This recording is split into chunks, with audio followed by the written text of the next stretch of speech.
Hello again, I'm doing a little bit of area and algebra. So by the looks of it, this question that I'm showing you now is like a lot more difficult. So it's a, 4-mark question. It looks a lot more difficult than what you guys are going to be getting in your paper, because your paper seems to have a rectangle. I'm doing a triangle, a bit more difficult. But the idea of working with algebra and area is exactly the same, no matter what shape you're working with. So let's do it. I've got a diagram and it shows a right angle triangle. As you can see, my base and my height are algebraic. All the measurements are in centimeters. It's giving me that the area of the triangle is 27.5 centimeters squared.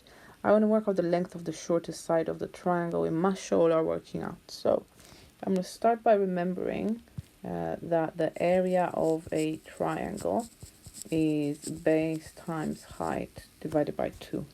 So this is what I'm going to be using. So, do I have the base? Yes, I do. It's a bit ugly because it's algebraic, but it's x minus 2. Do I have the height? Yes, I do. It's x plus 4. So that's base times height. Have to divide it by 2. And the question is telling me, when you work out the area of this triangle, you're going to get 27.5. And I did.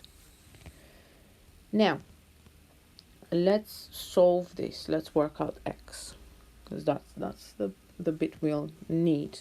So the first step is get rid of the fraction. So get rid of the division by multiplying. So I'm going to multiply by 2 on both sides, and I get x minus 2, x plus 4 is equal to 27.5 times 2 is 55, maybe? I'm going to go with 55.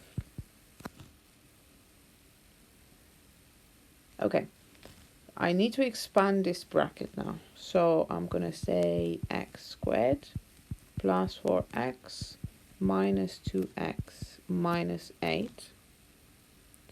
You guys remember it, because I'm getting a quadratic here. If I have a quadratic and I want to solve it, it needs to be equal to 0. So what I'm going to do now is I'm going to subtract 55, and that will make it equal to 0.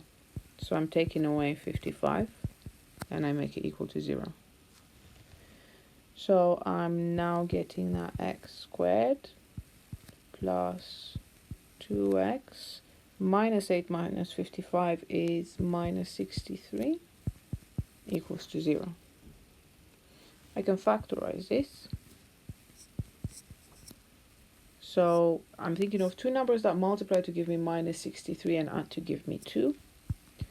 Those numbers are 7 and 9. So 9 and 7 or 7 and 9. The 9 has to be a positive and the 7 has to be a negative, because that's how we get our positive 2 in the middle there.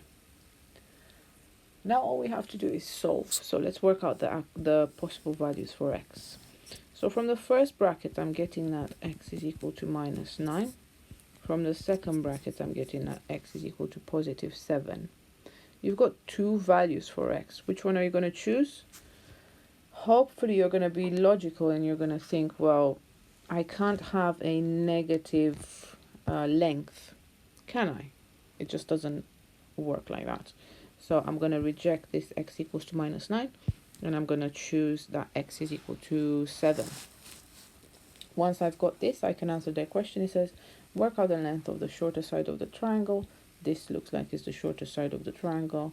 So I'm going to do 7, which is x, minus 2, and that equals to 5. And that's my final answer. So there you go. That's area and algebra.